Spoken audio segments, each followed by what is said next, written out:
quick the other on.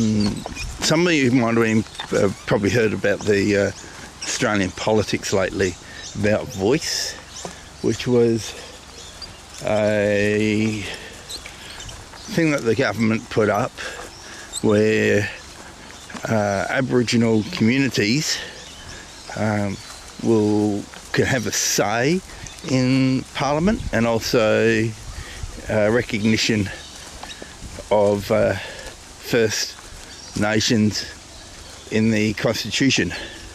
And we're taking a bit of flack over that because it got voted down by the voters,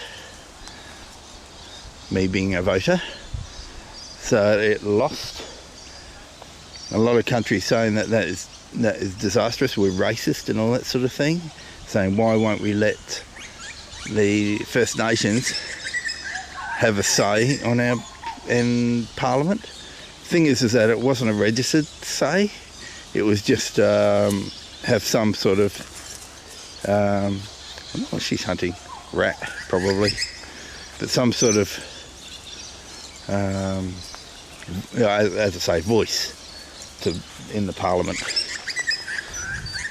So it's up to the Parliament whether they actually want to listen or not.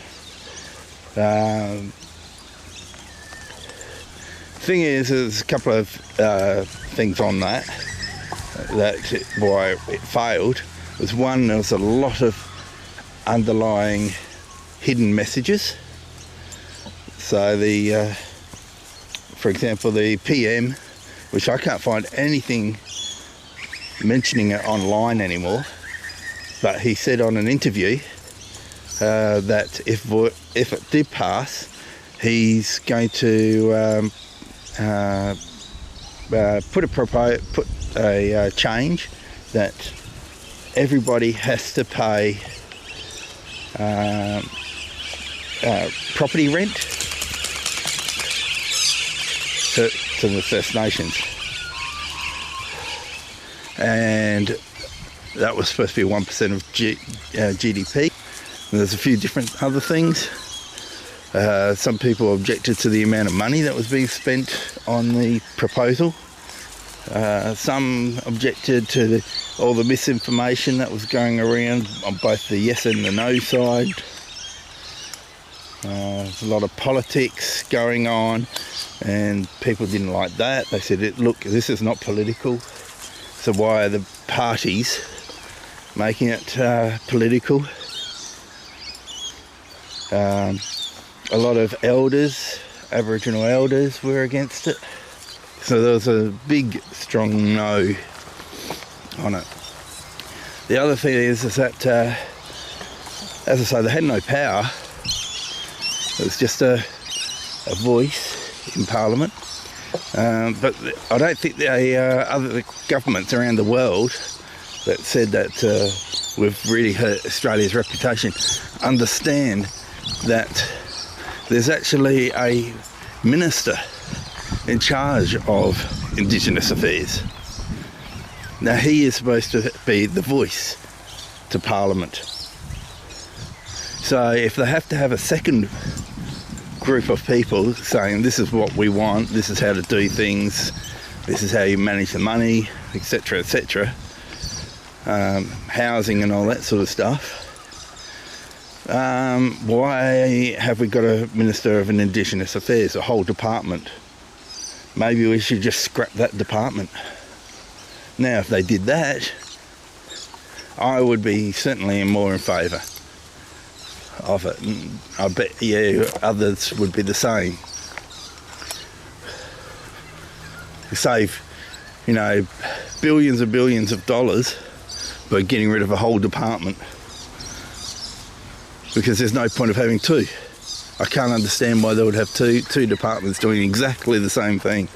It just sounds, and I think of that was came across on the interviews and the news and that, when they were interviewing people, saying, look, this seems to be a complete waste of money. It's giving jobs to the boys. That's all it is.